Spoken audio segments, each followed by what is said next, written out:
life. Kamusta ka naman ngayon? Kamusta naman yung puso mo? Because this evening, the purpose of our worship night is to worship Him, to give praises to our God. And as we sing, once again, bago tayo maghiwa-hiwalay, magkaroon tayo ng personal desire to encounter the Lord. Katulad ng instruction sa atin kanina during the praise and worship, huwag mo munang intindihin yung katabi mo. Huwag mo muna silang isipin. Malawak yung space sa unahan.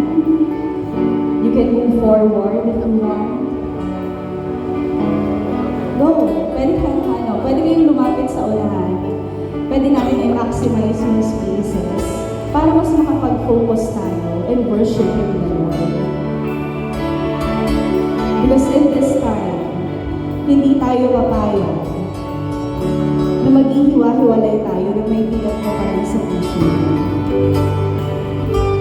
And before we worship the Lord, pwede bang tapikin natin yung shoulder ng katabi natin? Come on, tapikin natin yung shoulder ng katabi natin.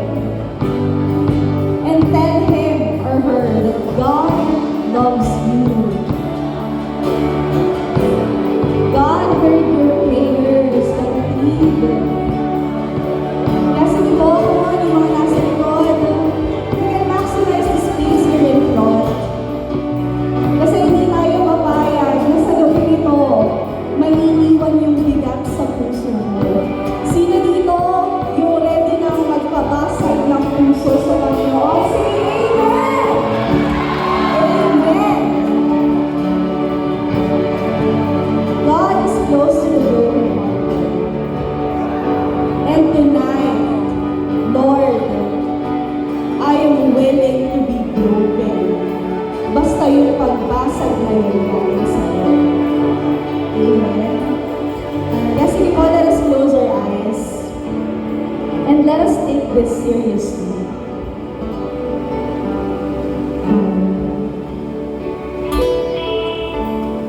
Sige, let's take a moment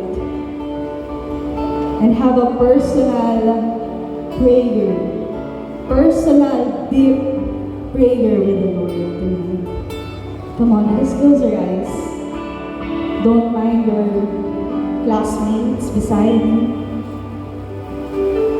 Pwede kayong maghiwa-hiwalay kung gusto niyo para mas makakilos tayo ng maluwag.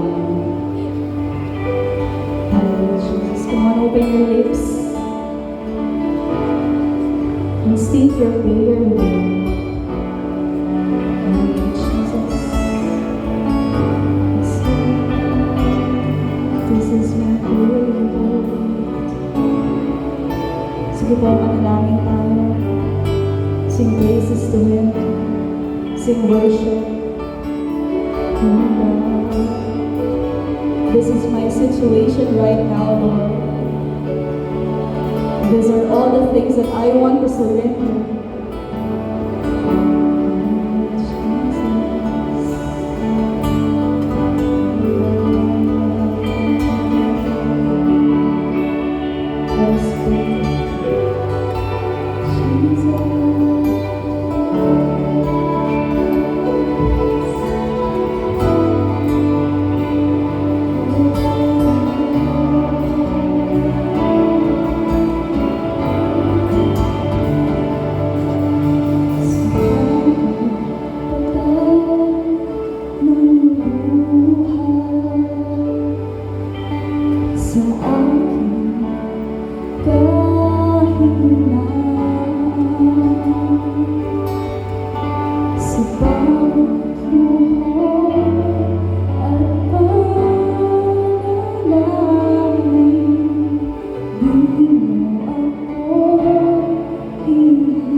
Let's open our lips and sing these praises, Lord.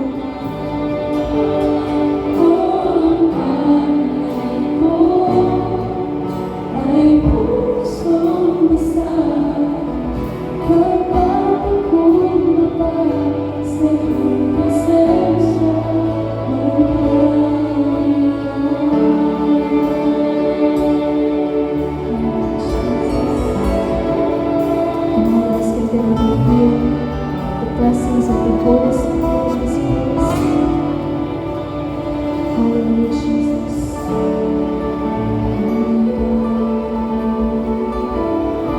Sige, patuloy natin ipikit yung mga mata natin.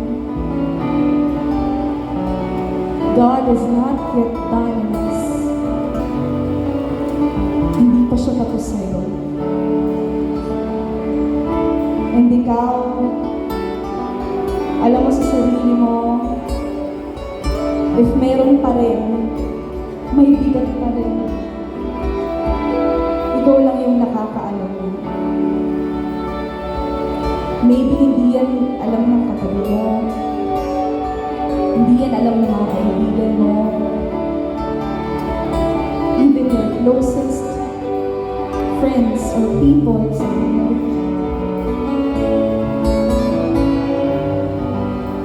Maybe they don't know what you're going through right now. But God says in His Word in Psalms chapter 34, verse 18, the Lord is close to the brokenhearted and saves those who are crushed in spirit. And God wants us tonight to be honest, to be open.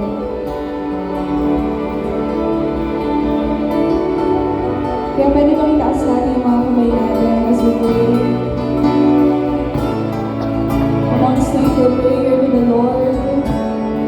Hindi pa tayo tapos sa gabing ito dahil alam ko na may gagawin pang Panginoon sa buhay natin. Come on, lift up your hands to the Lord. God wants you to be honest.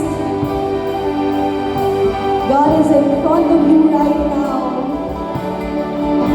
Nasa harap mo ang Lord.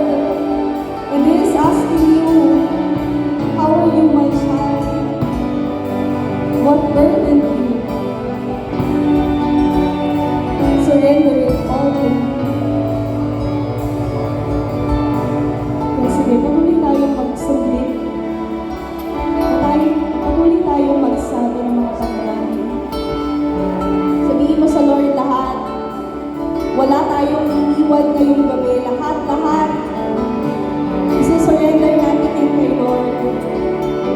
Pagod ka. Broken-hearted ka. Nasasaktan ka. Surrender it all to the Lord. Because He will heal you. Pagagaling na tayo. Come on. Sing Jesus.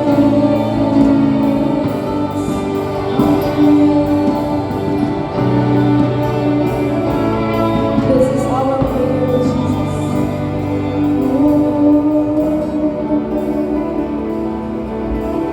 Hallelujah, Jesus.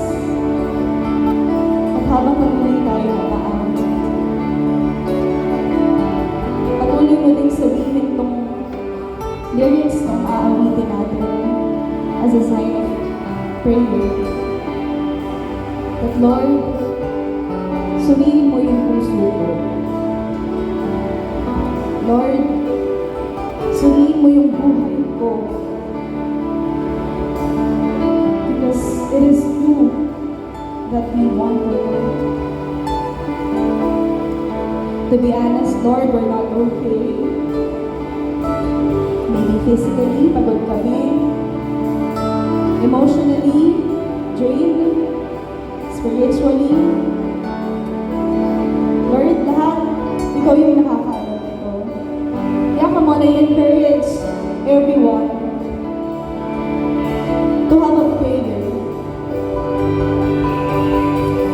Huwag ka nang mag-iwan kahit ito. Close your eyes and feel the presence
Pinanais ko ikaw sa iyo.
nababasag yung puso natin.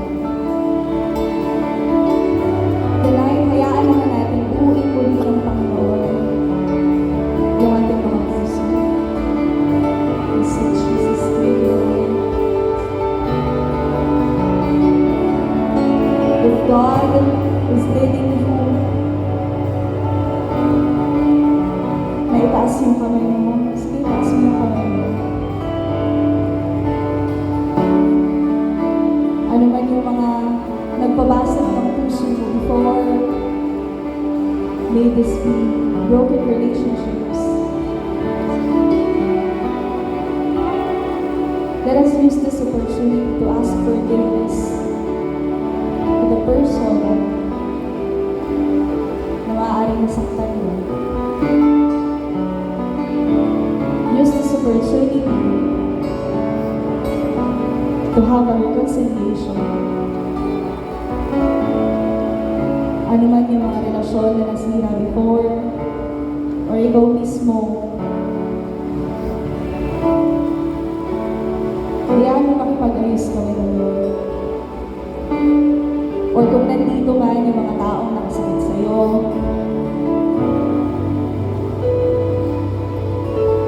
let's pray for forgiveness. Lord, pinapatawad ko na talaga itong mga tao ko. Pinapatawad ko na sila, Lord. Hindi man sila humingi ng sorry. Or kung ikaw mismo nakasakit ka, pwede mong lapitan yung mga tao na alam mo sa sarili mo na nasaktan mo. Nakasakit ka, may nasabi ka, may nagawa ka before. Grabe, ang tagal na nito. Years na. Months na. Pero gusto ko, Lord, tonight hindi ako aalis sa lugar na to na meron pa rin bigat. Kung yung bigat na yon na pwedeng lagi mong iniiyak kay Lord gabi-gabi, is yun yung mga naaalala mo pa rin yung mga nagawa sa'yo before. Kamang lapitan natin yung isa't isa. Yakapin natin ang bawat isa.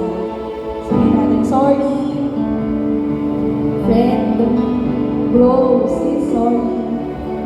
Nasaktan na kita before. Or ako, sis, nasaktan mo ako before, pero maybe you're not aware. But I forgive you. I release my forgiveness to you. Because God is cleansing us tonight. Come on. Sige, pwede natin lapitan ng bawat isa. Hug one another. Let us hug each other. Sis, bro. I love you, bro. I love you, sis. Pinapatawad na kita. I release my forgiveness. Release ko na lahat-lahat.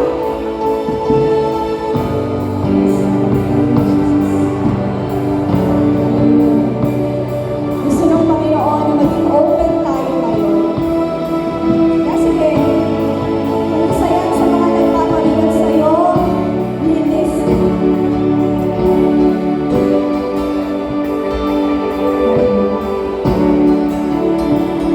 At muli habang inaawit natin ito, at least, mas at least na tayo. Habang muli tayo nag-worship kay Lord, nag-worship na tayo na walang bigat. Kasi alam natin na nai-release na natin. Maaaring kanina yung iyak natin, iyak yun kasi nasasaktan ka. Yung mga iyak natin kanina, pwedeng iyak yun kasi grabe, hindi man lang siya nag-sorry. Tagal na namin magkakasama. Hindi ko pa rin naaamin sa kanya na nasaktan na ako. Pwede yun yung mga iyak mo kanina. Pero tonight, bago tayo maghiwa-hiwalayan, pwede kung umiyak ka man, tears of joy. Lord, thank you for your love. Thank you, Lord, for this broken this broken heart, broken relationship. Maybe hindi ko mararanasan yung goodness mo. Maybe hindi ako mapapalapit sa'yo. Hindi ako magkakaroon ng prayer life. Kaya thank you, Lord, for this broken heart. And once